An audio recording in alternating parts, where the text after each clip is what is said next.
Right guys, this was actually my first sardine run, so I'm no specialist on baits for this scenario, but we were fortunate enough to fish with some of the top anglers in South Africa. So what do you have to do whenever you go fishing or trying new things and checking out new scenarios is go and fish with a decent top angler and just steal the tips as you go along. That's the only way to go forward.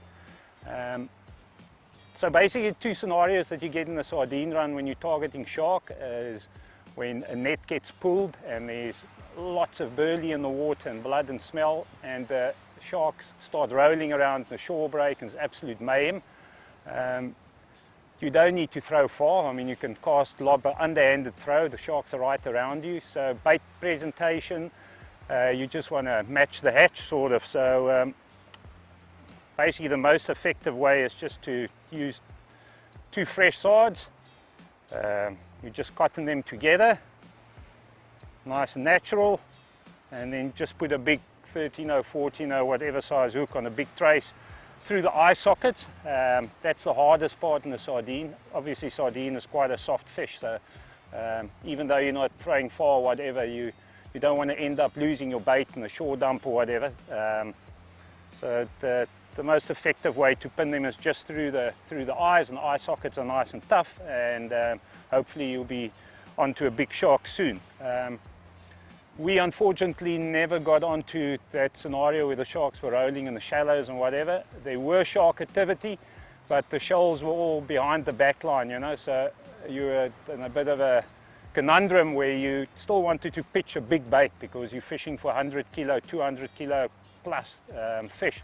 So you need a decent sized bait, but you also need some distance on heavy tackle like 100-pound top shot and that type of thing. So we had to build our baits a little bit more aerodynamic, but you still wanted to keep the bait nice and big. So I'll just show you guys the bait that I used. It's not very scientific, but it's the right shape and the right size using the sardine from the area on the day. So let's just get stuck into it.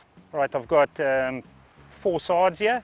A Berkeley Essentials dingle, that's the biggest size. Obviously the bait needs to be big, so the bigger size dingle would work better for the size of the bait, because the bait is matching the hook and the trace, and obviously using a big hook, a 12-0 hook, heavy long steel. Sharp knife is essential. Unfortunately these are from 3 days ago, so they're not as firm as what they should be, but the sards you'd be using coming out the net, they will be nice and firm, but still sharper the knife, the better the bait presentation. And then obviously just some cotton, some latex cotton. So first of all, what you want to do is with any bait, you just want to match the bait to the size of your dingle, obviously. So I'm just getting an idea of how big my baits want to be. It's about there.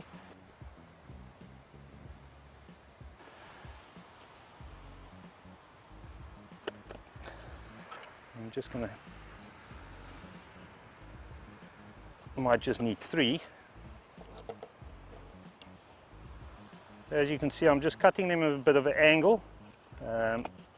As you see later, it'll just help to make your bait more aerodynamic. Just give it a bit better shape for casting, and so it doesn't spin in the water, etc. Right, so if you're just pitching the bait, you know, as I say, casting distance is not a problem, so you can just leave the bait as natural as possible. But if you want a little bit of a longer cast, you know, you want to take all the bits off that can spin in the air or whatever, and just keep it as streamlined as possible. So just nip off the little tail sections. 1, 2, 3. And then just split open the baits. Usually when you're fishing for flatfish and cob and that type of thing, you'll take the backbone out, but the backbone's got lots of blood, and the fish we were targeting on these baits aren't really fussy feeders, so it's all about smell, and the water is all that. The water this time of the year on this coast is usually very clean, so dirty water you're looking more for smell and oil, so you'll be doing your baits inside out, but because they're hunting sardine, and that's what they're zooming into, zoning into. You want to keep your bait nice and silver, so it is what they're looking for at this time of the year. Okay, so the heads you just split down the middle from the top down.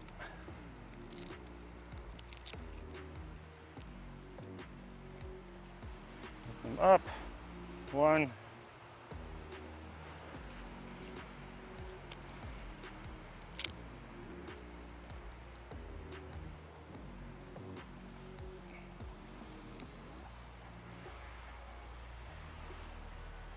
2,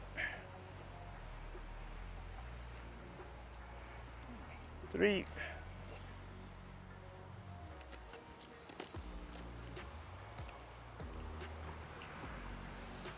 Now you start building your bait, and you want to build it around your dingle. You want to make sure you put the same amount of meat or fillet or bait all around, so that your dingle is always in the middle of the bait, as you would do any other bait on a dingle dangle. So I know my baits are going to be the right size because I measured it beforehand. Take your cotton, just start building.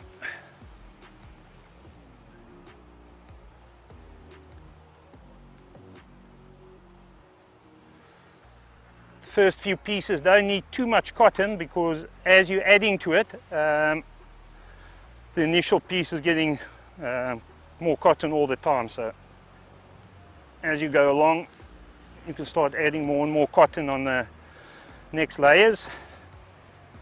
As you can see, nice and silver, a nice shine.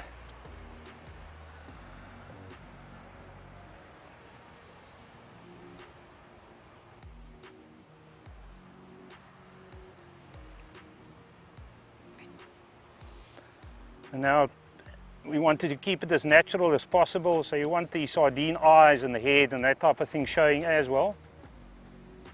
And whatever, just to keep it as natural as possible.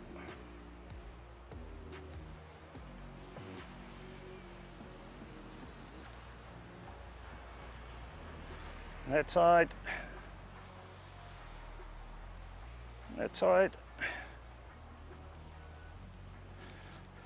The pilchard head is naturally shaped in a way to, obviously it swims, and it needs to swim quite fast to get away from all these predators this time of the year. So if you bait it up with a nose pointing forward, it actually makes it aerodynamic without having to trim your bait to the right shape or whatever. So it's a handy little tip. Another one there.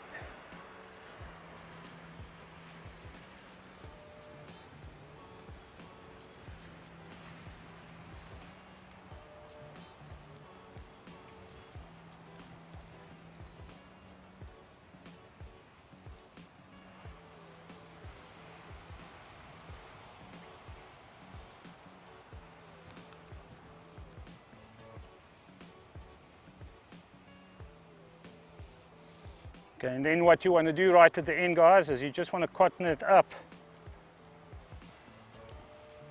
this way around. So now you're actually holding you've attached your bait to your dingle, but now you want to lock your bait onto your hook as well. So 30 or 40 winds across the bottom of the bait as such.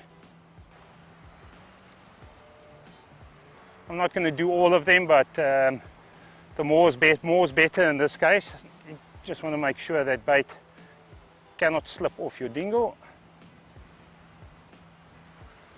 And then just to finally finish it off, you just want to catch all of those strands that you did long ways around your bait. You just tie them all off together at the top here, so they can't slip off your hook. There we go. There you go.